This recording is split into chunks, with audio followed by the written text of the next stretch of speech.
In a quiet convent hidden in the snowy hills of Austria, a humble nun lived a life of prayer, silence, and sacrifice, never imagining that heaven itself would one day knock on her door. But just weeks before Christmas, when the world was preparing for lights and celebrations, an unexpected visitor from the afterlife appeared in her small room, carrying a message of urgent warning and overwhelming hope.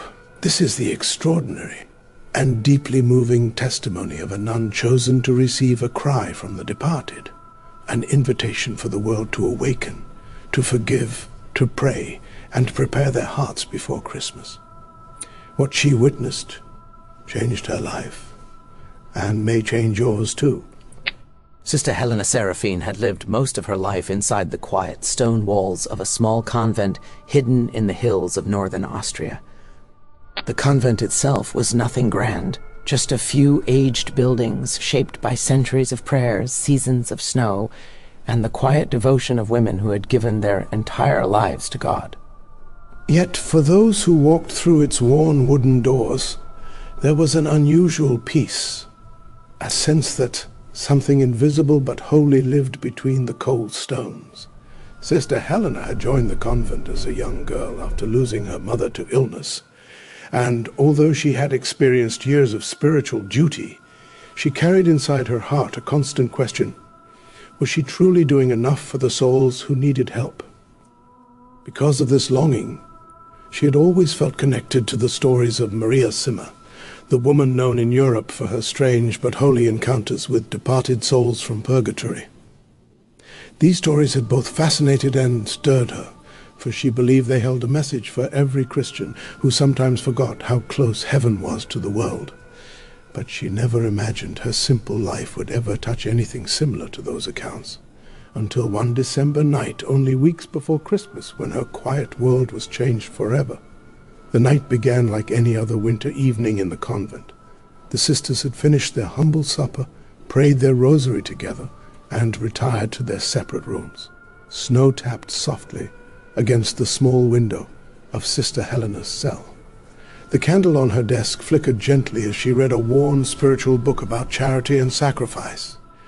But there was a heaviness inside her, as if someone wanted to speak but could not. While she read, she began feeling a strange coldness. Not the ordinary winter chill, but something deeper, almost like a presence. She set her book aside and closed her eyes, telling herself she was only tired. Yet the coldness grew, and with it came a scent she could not explain, a scent of incense mixed with something like old tears. The room remained silent, but the air felt touched by another world. Sister Helena knelt beside her narrow bed and prayed, repeating the simple words, "Jesus, be with me." Then, as she opened her eyes, she saw a faint glow forming near the corner of her room. It was not bright or frightening, only soft, like the dim flame of a lantern. And slowly that glow shaped itself into the form of a young woman dressed in clothes from an older century, her face tired yet gentle, her eyes filled with longing. Sister Helena did not scream or move. Her heart pounded. But a strange peace also wrapped around her, as if she had stepped into a moment that was prepared long ago. The figure spoke first, her voice trembling like someone who had waited far too long to be heard. She said she was a soul who had died decades earlier and had wandered in a state of purification. She explained that she had been allowed to visit because God wished to remind the world, especially before Christmas, of the urgency of prayer, sacrifice, and forgiveness. She told Sister Helena that many departed souls were suffering not because God wanted them to suffer, but because people on earth often forgot to pray for them. She said that this time before Christmas was a moment of spiritual opening, a season when heaven drew closer and prayers carried deeper power. She repeated again and again that Christians must remember the forgotten, heal the broken, forgive old wounds, and return to the heart of God with humility. Sister Helena listened with tears in her eyes, unable to believe that this mysterious grace had been given to her. The soul revealed that the world had become too busy, too distracted, too wounded by pride and noise. She told Sister Helena that families were drifting apart, children were growing without faith, and people were losing the sense of eternity. She said that the greatest mistake people made was thinking they had plenty of time to change, plenty of time to ask for forgiveness, plenty of time to pray. But in truth, she said, the time to change was always now. The soul explained that the suffering in purgatory was not punishment but longing. Longing for God, longing for holiness, longing for the love they once ignored while alive. She begged Sister Helena to tell others that prayers offered with sincere hearts could lift many souls at once. She said that even one simple act of kindness, one heartfelt rosary, one honest confession, or one moment of true repentance had the power to heal not only the departed, but the living as well. Sister Helena felt overwhelmed, but also deeply humbled, sensing that heaven itself was entrusting her with a mission she never sought. The soul's final message was the most urgent. She said that before Christmas arrived, every believer must open their hearts and clean their lives so that God could enter with new graces. She insisted that people must reconcile with those they hurt, release the bitterness they carried, and return to simple charity. She said that those who carried grudges were building chains around themselves, chains that followed them even after death. She said that the greatest gift anyone could offer God in the Christmas season was a heart free from hatred and a soul ready to love. The glow around her began to fade as she whispered, "Tell them, heaven is waiting for their yes." And then she was gone, leaving the room silent but filled with a warmth that did not belong to this world. Sister Helena fell to the floor in tears, overwhelmed by the holiness of what she had witnessed. She knew her life would never be the same. She knew she had been chosen, not because she was special, but because she was willing. In the days that followed the encounter, Sister Helena walked through the convent with a silent fire inside her, a flame that both burned and strengthened her spirit. She could not forget the sorrowful eyes of the soul who had visited her. The message echoed in her mind every time she lit a candle, every time she knelt for prayer, every time she looked at the faces of the other sisters who moved through their daily duties, unaware of the invisible cries rising from the world beyond. She wanted to share the message, yet she hesitated. She wondered if anyone would believe her. She wondered if she was worthy of repeating the words of a soul entrusted with such heavenly urgency. Still, every evening the cold presence returned, not frightening but reminding, and she knew she had no right to remain silent. On the first Sunday of Advent, she finally gathered her courage and spoke to the Mother Superior. She told her everything, the glow, the soul, the warnings, the pleas for prayer, and the call to purify the heart before Christmas. She expected disbelief. Instead, the Mother Superior listened quietly, her eyes soft and thoughtful. When Sister Helena finished, the elder woman simply nodded and said, "If heaven has spoken, then we must respond." From that day forward, the convent became a place of deeper devotion. The sisters increased their prayers for the departed, offered small sacrifices throughout their day, and encouraged villagers who visited their chapel to light candles for loved ones who had passed. Word spread slowly through the town, not by miracles or dramatic signs, but through the testimony of hearts awakened. Families who had long held grudges finally sat together again. Children who rarely prayed began kneeling beside their beds. People who had grown distant from God found themselves drawn back to confession after many years. And as the days moved closer to Christmas, Sister Helena felt a change in the air, something gentle, hopeful, and holy. It was as if the town itself had been touched by the breath of heaven, as if invisible hands were lifting burdens from the souls of the living and the departed. She realized then that the message given to her was not only for her small community, but for the world. One night, about a week before Christmas, Sister Helena experienced a second encounter. This time, she did not feel fear or surprise. She simply felt ready. A soft light appeared in her room, and the same young woman stepped forward, her eyes brighter, her face no longer heavy with sorrow. She thanked Sister Helena for obeying the call, and said that many souls had been lifted because of the prayers offered by the people she inspired.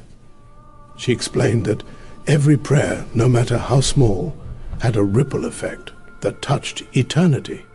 She said that humans often underestimated the power of their intercession, forgetting that heaven listened attentively to every whispered request. She encouraged Sister Helena to continue urging people to prepare their hearts before Christmas through forgiveness, confession, charity, and humility.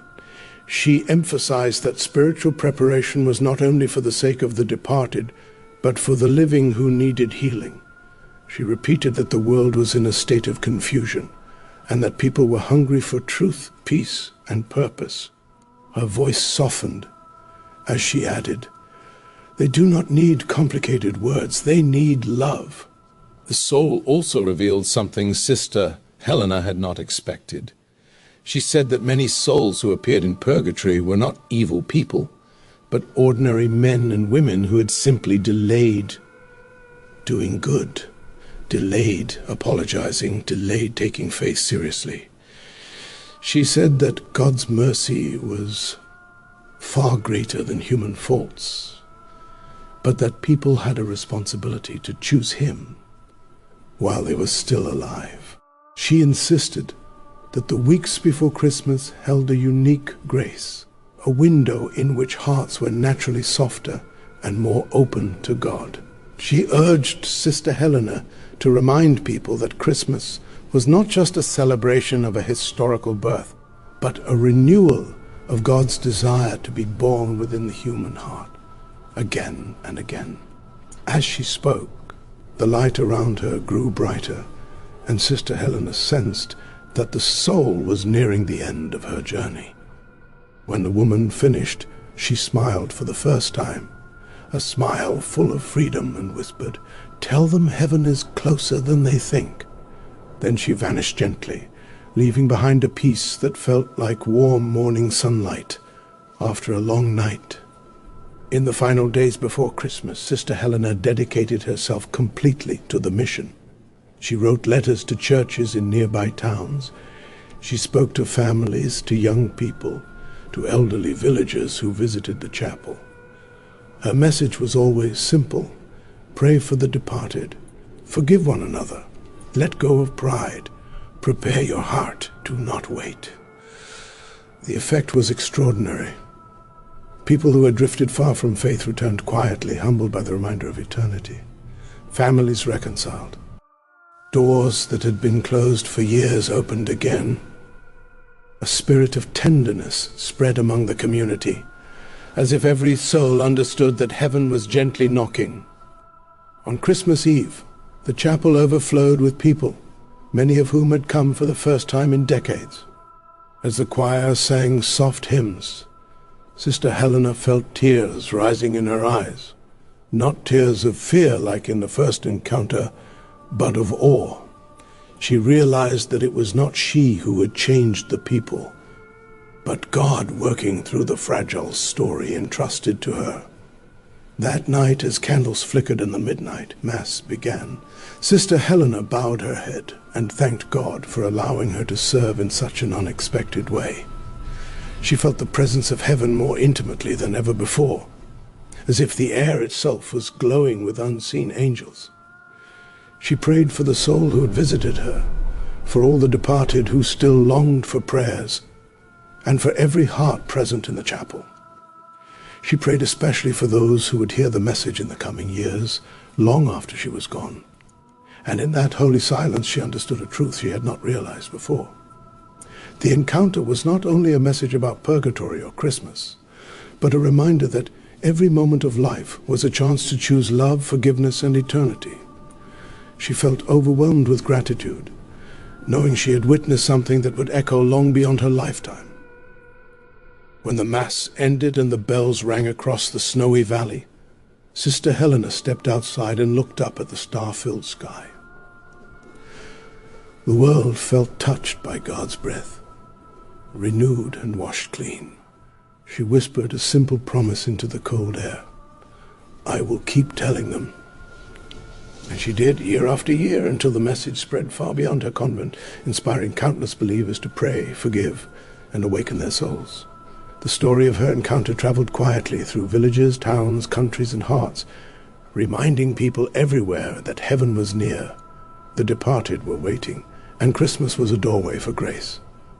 And so the message lives on. Do not wait. Pray. Forgive. Love. Heaven is closer than you think. The story of Sister Helena is not only a testimony of one nun's extraordinary encounter, it is a reminder for every soul still walking on this earth. Her experience teaches that heaven is never far, that the departed are not forgotten, and that God continues to call each of us with gentle urgency. As Christmas approaches, the message becomes even clearer. Now is the time to forgive. Now is the time to pray. Now is the time to let go of old wounds and return to the heart of God. No moment is promised, but every moment is a new chance to choose love over bitterness, humility over pride, and mercy over anger. If one humble nun, hidden from the world, could bring hope to countless hearts simply by saying yes to God's call, then every person listening has the power to do the same. Her story invites us to lift the suffering souls with our prayers, to heal our homes with forgiveness, and to prepare our hearts with sincerity. Because grace is never far, and heaven is always waiting to enter a willing soul. As we walk forward into this holy season, may we remember the gentle voice of the departed. Do not wait. Pray, forgive, love. Heaven is closer than you think. Let this message awaken something deep within you. Let it transform your Christmas and your life.